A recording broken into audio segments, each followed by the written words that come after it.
हाय दोस्तों, मैं सतीश सोलियो कोचिंग कैंपस की ऑनलाइन क्लासेस में आपका स्वागत करता हूं एक बार फिर से। जैसा कि आप सबको पता है कि इस समय हम पढ़ रहे हैं कक्षा 10 की साइंस। इसका चैप्टर चल रहा है 4। तो इस समय हमारी टॉपिक चल रही है कार्बनिक यौगिकों के आईयूपीएसी नाम को लेकर। और आईयूपीएसी नाम में हमने एल्केन, एल्कीन और एल्काइन को पढ़ लिया था, हेलो एल्केन को पढ़ लिया था और एल्कोहल को पढ़ लिया था।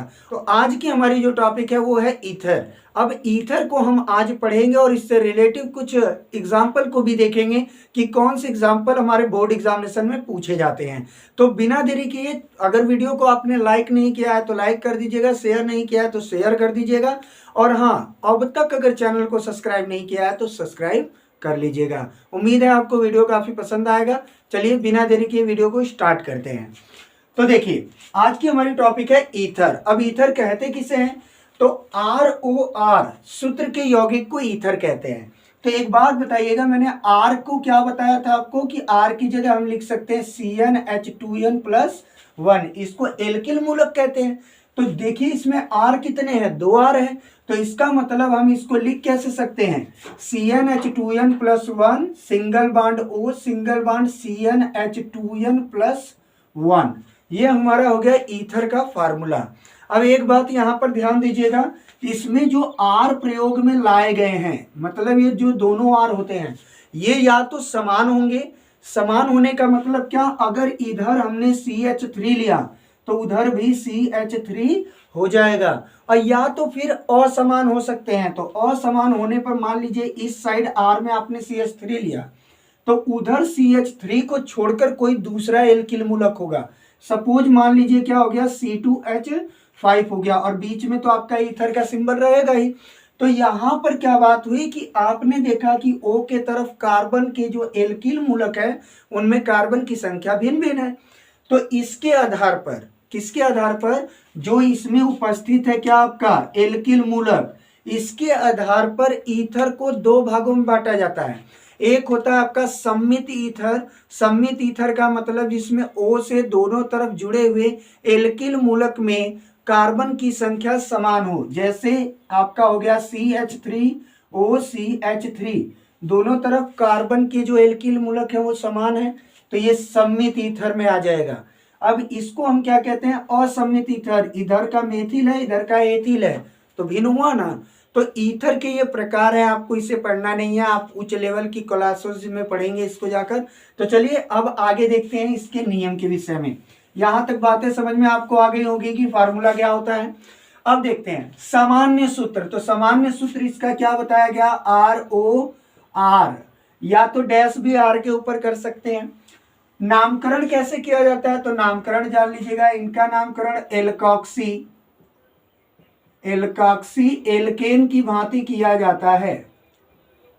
और देखिए, इसका पहला सदस्य जो है आपका वो क्या होता है? CH3OCH3। अब ध्यान दीजिएगा, इसका साधारण नाम कैसे लिखा जाता है तो वो जान लीजिएगा। दोनों तरफ के एल्किल मूलक का नाम पहले लिख देते हैं। दोनों एक जैसे हैं तो हम लिख देंगे डाई। और कौन सी चीज एक जैसी है? मेथिल मेथिल, तो डाई मेथिल। और बीच में कौन सा ग्रुप है? ईथर, तो इसको लिखते हैं डाई मेथिल ईथर। ये इसका क्या हो गया? साधारण नाम हो गया। अभी आईयूपीएसी तो हमें देखना है एल्कोक्सी एल्केन की भांति होता है। अगर ध्यान दीजिएगा, अगर इस तरह होता, यही मान लीजिए कोई दूसरा ईथर इस तरह होता, तो इसका साधारण नाम जब हम लिखते तो क्या लिखते? एथिल ई से होता है, इसे हम पहले लिख देते हैं, और ये मेथिल क्या होता है? बाद में, मतलब M बाद में आता है ना, तो इसका नाम हो जाता है ethyl methyl ether. Methyl ether.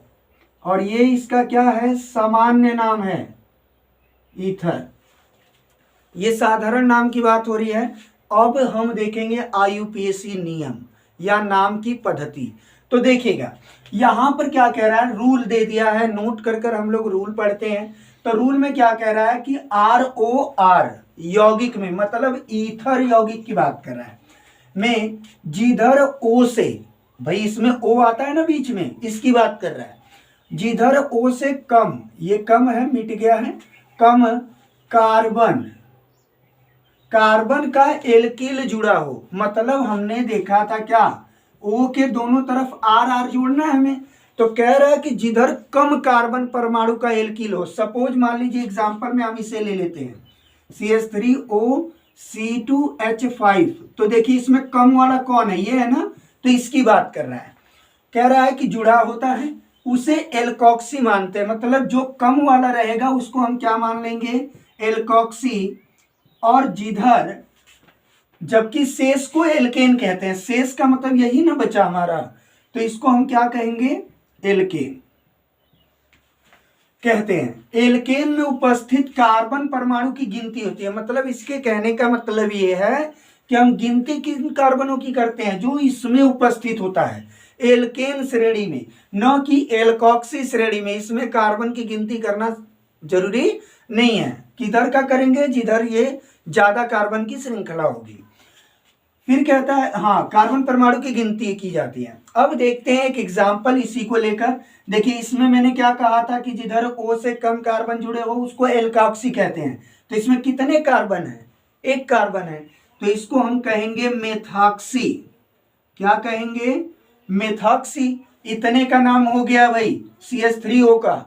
अब बात करते हैं C2H5 की, तो इसमें कार्बन 2 है, 2 को हम लिखते क्या है, एथेन। भाई कह रहा है ना एल्केन की भांति नाम लिखिएगा, तो इसका नाम क्या हो गया, मेथॉक्सी एथेन। पहला कैपिटल लेटर, बाकी सारे स्मॉल लेटर में। आइए एक और एग्जांपल देखते हैं। एग्जांपल में अपन ले लेते हैं CH3OCH3। अब इसमें देखिए क्या दोनों तरफ O से जुड़े हुए कार्बन परमाणुओं की संख्या बराबर है कि नहीं, बराबर है। तो अगर बराबर है तो किसी को एल्कोक्सी किसी को एल्केन मान सकते हैं। आपका मन करे तो इतने को एल्कोक्सी मान लीजिए, अब मन करे तो किसको मान लीजिए, इतने को मान लीजिए, बात एक ही है।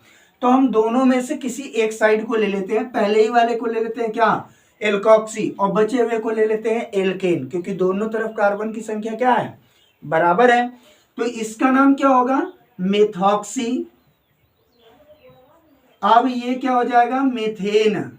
तो इस तरह हमने इसका नाम देखा क्या, मेथॉक्सी मेथेन। पेपर में आपका मेथॉक्सी मेथेन को ही पूछा जाता है ज्यादा से ज्यादा, और एक आपका पूछा जाता है इसको, मेथॉक्सी एथेन को। एक और एग्जांपल देख लीजिएगा, ये बहुचर्चित आपका कंपाउंड है ईथर में, उसे हम कहते हैं साधारण भाषा में डाई एथिल ईथर।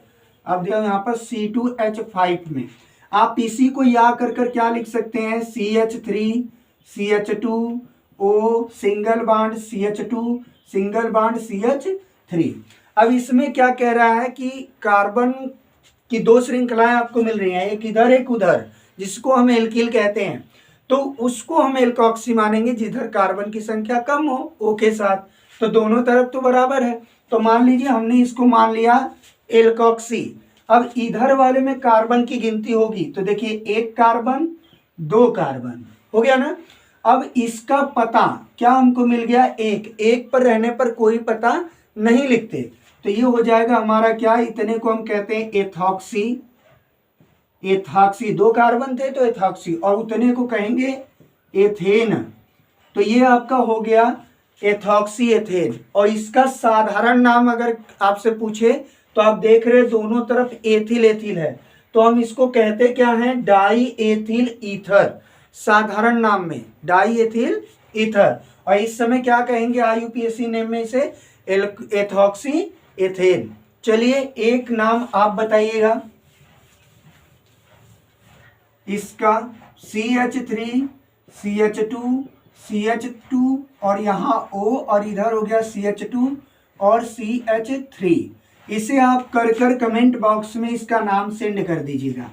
अब देखते हैं एक दो और एग्जाम्पल, जिसे आप देखेंगे तो और भी रूल समझ में आएंगे। देखिए अगर आपको दे दिया जाता CH3O, यहाँ पर दे दिया जाता CH, नीचे दे दिया जाता CH3 और इधर दे दिया जाता CH3, तो आपको पहले एक बात का ध्यान देना है कि इसमें एल्कोक्सी कौन है। एल्कोक्सी वही होगा जिधर वो से कम कार्बन जुड़े हों। तो देखिए इसमें कम कार्बन है ना, तो ये हो गया आपका क्या, एल्कोक्सी। और ये जो बची हुई श्रृंखला है इसको हम क्या कहेंगे, एल्केन। अब कार्बन की गिनती इसमें की जाएगी, किसमें, एल्केन में। हमारा रूल क्या कहता है, परमाणु की गिनती किसमें की जाती है, एल्केन में की जाती है, न कि एल्कोक्सी वाले में। अब इसमें कार्बन की गिनती जब आप करेंगे तो देखिए ये कहां से पास पड़ता है, कौन, ये जो एल्कोक्सी आपका CH3O इतना कहां से पास पड़ेगा। अगर काउंट यहां से करें तो 1 2 पर पड़ेगा, फिर वहां 3, और उधर से गिनेंगे तो 1 2 3, मतलब उधर से गिनने पर भी कितने पर आएगा, 2 पर। तो काउंटिंग तो इधर से करें चाहे नीचे से, बात एक ही है। इसका IUPAC नाम क्या होगा, तो इसका नाम होगा आपका 2-मेथॉक्सी, और 3 कार्बन की श्रृंखला है तो ये हो जाएगा प्रोपेन। तो उम्मीद है आपको ईथर समझ में आ गया होगा।